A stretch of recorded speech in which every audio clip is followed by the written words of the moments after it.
Hi you guys, welcome back to the channel. It's Charlotte. Thank you so much for being here with me today. Today we're going to go over some of my top discoveries of the year of 2022. I could have added many fragrances to this list, to be honest, but I wanted to keep it to the ones that just either blew my mind a little bit or just changed the way that I perceived certain notes or fragrance in general, and or had a huge impact on me. And also that I probably loved. Obviously, all of these I love. So the first fragrance I'm going to start off with is by TEO CABANEL. This fragrance was sent to me, but they initially, it's a fragrance that I picked. So they initially sent me 13 samples, which I did film an entire video going through every single one of their fragrances. So stay tuned, subscribe to the channel if you'd like to see that. It'll be coming up in the next few weeks. But one of my top fragrance picks from what they sent me was Evala. And this is a fragrance that really kind of took me by surprise by how much I liked it. Because this is a very musky, powdery, aldehydic fragrance. Very fresh, but not in a zingy, clean shower kind of way that I'm used to. This is very, very powdery. And the combination of the fresh aldehydes with the powderiness and the muskiness just kind of really enchanted me. This is a fragrance that I don't think is for everyone. Like, I think some people would find this too clean or too powdery or musky, but I have a mild obsession with this fragrance. I just think it's so beautiful. It's just, it's very aldehydic. It's very fresh. It's powdery. It's musky. And I do love musk. The powderiness, I was surprised by how much I enjoyed it in this fragrance, especially because it gets more and more powdery as the day goes on, and it wears for a very, very long time, which is also surprising because fresh fragrances don't typically last, a huge amount of time. This one though is very different. This is an extremely long lasting fragrance. If I were to put this on in the morning, I will still be able to smell it in the evening. The aldehydes don't stick around, past the first little while, maybe the first half hour or so. After that, it just gets very powdery and musky. It does have some white florals in there.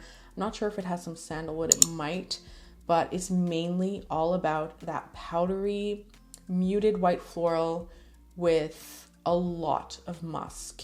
And I just love this. This is like the color white. For me, definitely.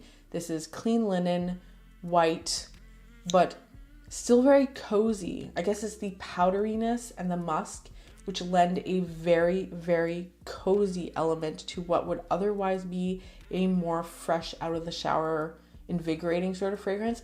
This one's definitely more cozy to me, and I think that's what kind of took me by surprise and made me feel like this was so unique in terms of what I have in my collection and what I've smelled. So that's Evala by TEO CABANEL. The next fragrance is a fragrance that I only have a sample of right now. I fully intend on getting a full bottle of this.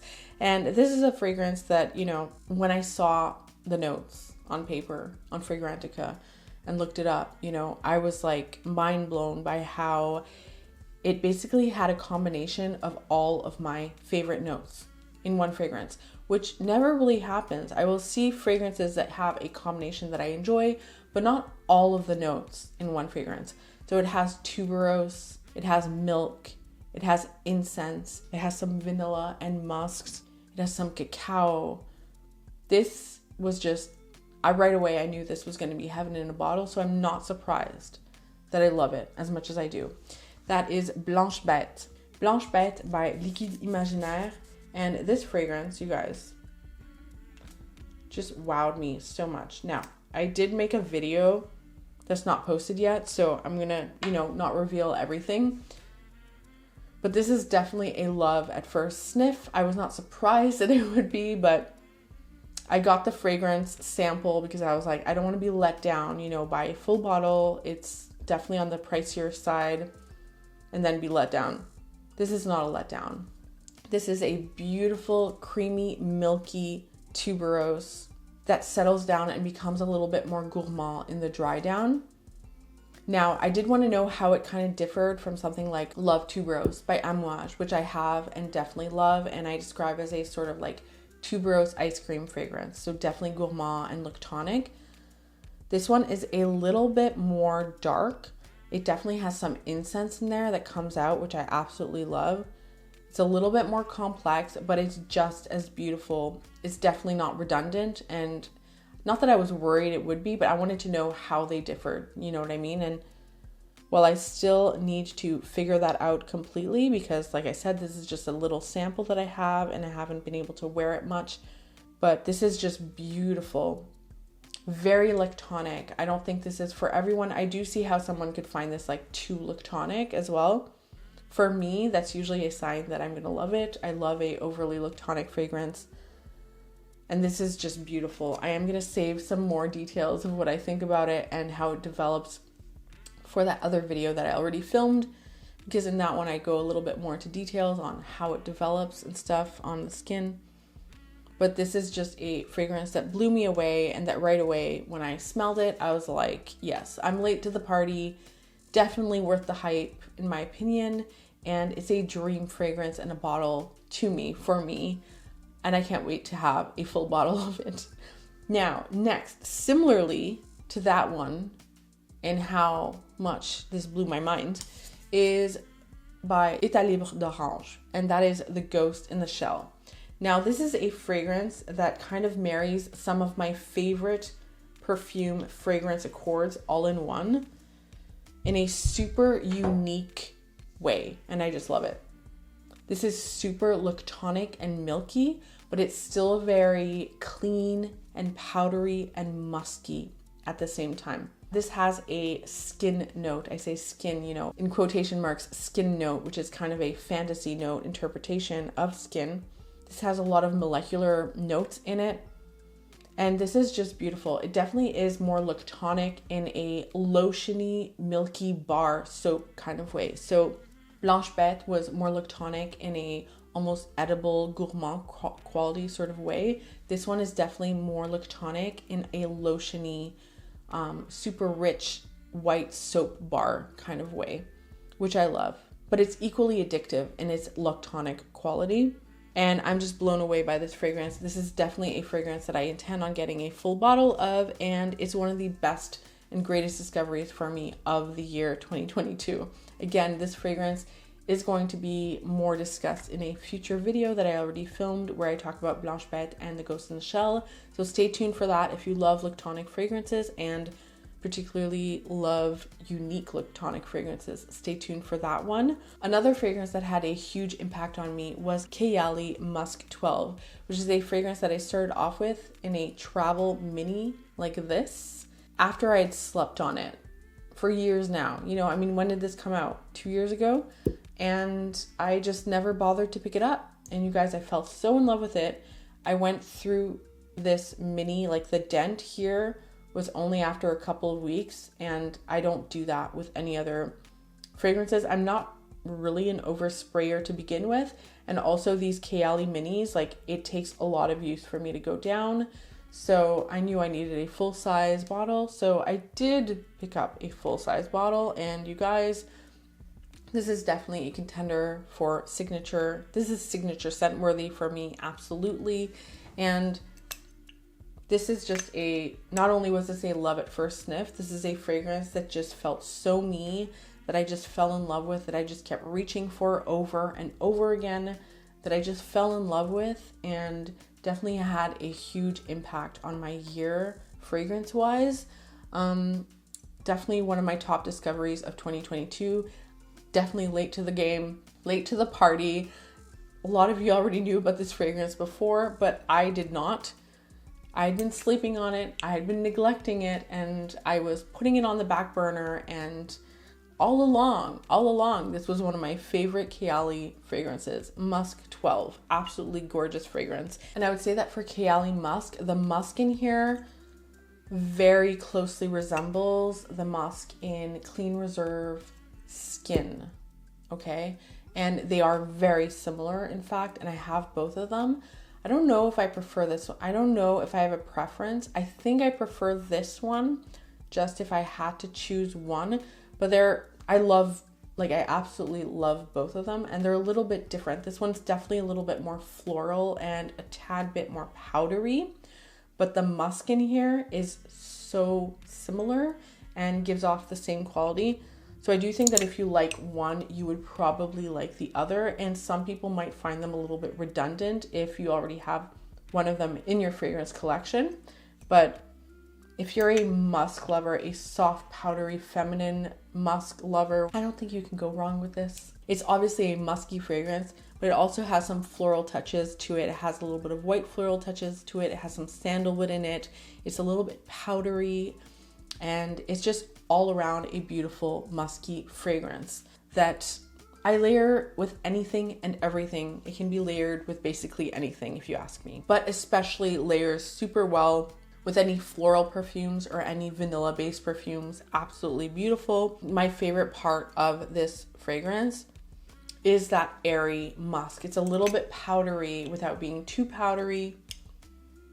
It feels very feminine. It feels very elegant and timeless. It definitely feels like a perfume, but it has a quality to it that makes me think that if someone were wearing this, I would just think that they smelled amazing, that they just smelled naturally that good. It's like a subliminal smelling good fragrance, because if I actually thought about it, it's like no one actually smells like that naturally. But subliminally, I would be thinking, no, that's just how they smell, like an angel. Yes, smell like an angel. It's like a cross between smelling like an angel and like a mom in the best way. I don't know, maybe some people don't like that vibe, but to me, yeah, like it's just an effortless fragrance. In terms of how, like, this for me is in the same category of effortless and timeless and signature scent worthy fragrance for me as Mon Guerlain. Totally not the same fragrances, but in terms of vibe, they do have a little bit of like a cozy motherly vibe to them. And yeah, again, not at all the same fragrances, but both of them would probably make my top 10 for life. So that says something. Huge win for 2022. That's Keali Musk 12. Another fragrance that made a huge impact on me that I don't have a full size bottle of yet, but I do intend on getting it eventually, is Peregrina, which is a very strong rose caramel amber fragrance. It is very strong, very long lasting. It's decadent. It's very gourmand and sweet and indulgent and delicious without being cloying in any way. It also feels very elegant and refined and a little bit fancy. I have talked about this in my video where I go over fragrances, whether I think they're full bottle worthy or not. This fragrance is definitely full bottle worthy to me, and it made a huge impact on me this year. And it also made me kind of look at dark rose amber caramel fragrances in a different way, in the sense that this is probably the most well blended one that I've ever smelled. It definitely put Tamine on the map for me. This is a fragrance that makes me want to discover more from the house of Tamine. I just am super impressed by this fragrance, and this was one of my top discoveries of 2022. And then last but not least is a fragrance that just kind of took me by surprise by how much I loved it. I knew I liked it and I knew I wanted to add it to my collection, but it's a fragrance that I just love so much. I have a mild obsession with as well, and that's Clean Reserve Radiant Nectar. And this is just a very sweet, powdery, musky fragrance. It's very fruity in the top with that pear, but the pear is kind of like a crystallized, sweet, sugared pear that's like a little bit like of a sweet and sour candy, similar to Sour Patch Kids. It has that mouth-watering quality to it, like Sour Patch Kids was if you just like took a whiff of them, but it dries down in this super comforting, cozy, sweet, fluffy sort of way. A little bit powdery, musky, very musky, sweet, and just beautiful. Definitely one of my absolute best blind buys of the year. It wasn't completely blind, like I smelled it in stores, but I always consider like store smelling experience to be not very accurate, both because like I tend to smell other fragrances around me and it's just that opening that I'm smelling. And if I'm smelling other fragrances too, I will get nose fatigue, or I will go a little bit anosmic to certain notes. So I did have like a pleasant experience with it in stores, but it's only once I, you know, bought it and owned it and wore it that I completely fell in love with it. And yeah, it's just a beautiful, beautiful fragrance. A very uplifting, a little bit cozy, a little bit playful and sweet and musky, a little bit powdery. I loved this fragrance just for running errands or going out. It carried me through the spring into the summer, but I was surprised by how well it has been performing during the winter time. So I thought that this would get swallowed up by the cold, but it hasn't at all. And in fact, that's when I'm getting more of the powdery aspect from this fragrance. And I actually have not had a problem with longevity and projection, which I thought I had when I first was playing around with this in the springtime, spring, summer. So yeah, it's like it projects more in the cold somehow. So yeah, love this fragrance, and this made a huge impact on my 2022 fragrance journey.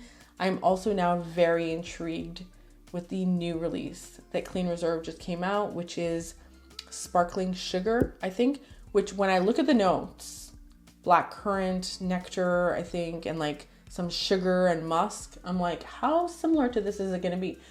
Because I would not want it to be too similar, but if it has some of the elements of this fragrance and it's something else, it might be the next best thing for me as well. So really excited about that release, and I will definitely be checking that out in the new year in 2023. But yeah, absolutely love this fragrance. And these were some of my top discoveries of the year, you guys. So I hope you enjoyed that. Please let me know down below what your top discoveries of the year have been. I'm wishing you all a wonderful new year. Thank you so much for watching. Don't forget to like and subscribe on your way out if you'd like to see some more videos from me in the future. And until we see each other again, take care of yourself. I'll see you very soon. Bye.